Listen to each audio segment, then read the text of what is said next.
England, the late 18th century. Picture a typical London gentleman, a walking cane, a sharp suit, and of course, an elegant hat on his head. It seems like a perfectly ordinary piece of clothing, but the British government saw this piece of felt very differently. To them, every single hat was a potential gold mine. In 1784, the British authorities introduced one of the most absurd taxes in human history, the official hat tax. Yes, you heard that right. To legally wear a hat, you literally had to pay the state for the right to cover your head. How did anyone even come up with such a bizarre idea? It's actually very simple.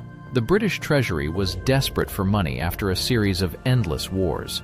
Income tax as we know it didn't exist yet, so ministers got creative, taxing anything and everything they could. Their logic was ironclad. A poor man wears one cheap cap or goes bareheaded, but a wealthy aristocrat has dozens of expensive top hats and tricorns collecting dust in his closet. Therefore, a hat tax was the perfect way to make the rich pay up, a sort of 18th century tax on luxury and flexing. But how do you make people pay for their hats? And, more importantly, how do you enforce it? The British bureaucracy approached this with fantastic pedantry. Every legally sold hat was subject to a duty, the amount of which depended on the cost of the hat itself. Hatters were required to buy special licenses from the government to trade, and a special government stamp had to be placed or glued inside every single hat sold, proving the tax was paid. Can you imagine? A tax inspector could stop any suspicious-looking gentleman on the street, snatch the top hat off his head, and greedily inspect the lining. Has the tax been paid, sir?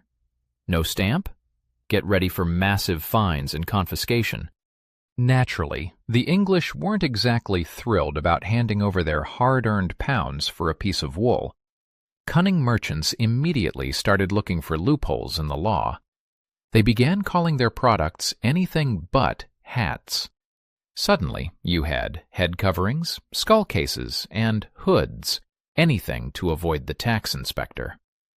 In response, the government had to issue ridiculous official decrees, legally explaining what was considered a hat and what wasn't.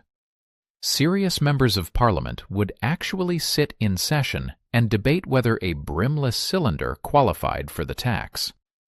But things got truly insane when someone tried to forge that little tax stamp inside the hat. These days, tax evasion might get you a fine or a court date. But in the harsh world of late 18th century England, forging government seals was considered a major crime against the crown, one that undermined the financial stability of the empire.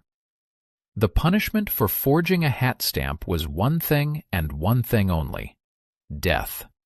And that is not an exaggeration.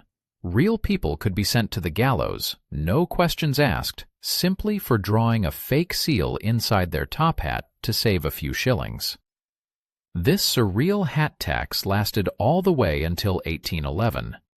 In the end, the British government itself got tired of chasing down illegal hats and repealed the law, replacing it with other, no less strange duties. But this historical episode remains a stunning example of just how far government greed can go. So, the next time you're complaining about high taxes or prices, just remember that a couple of hundred years ago, you could have literally been executed for trying to save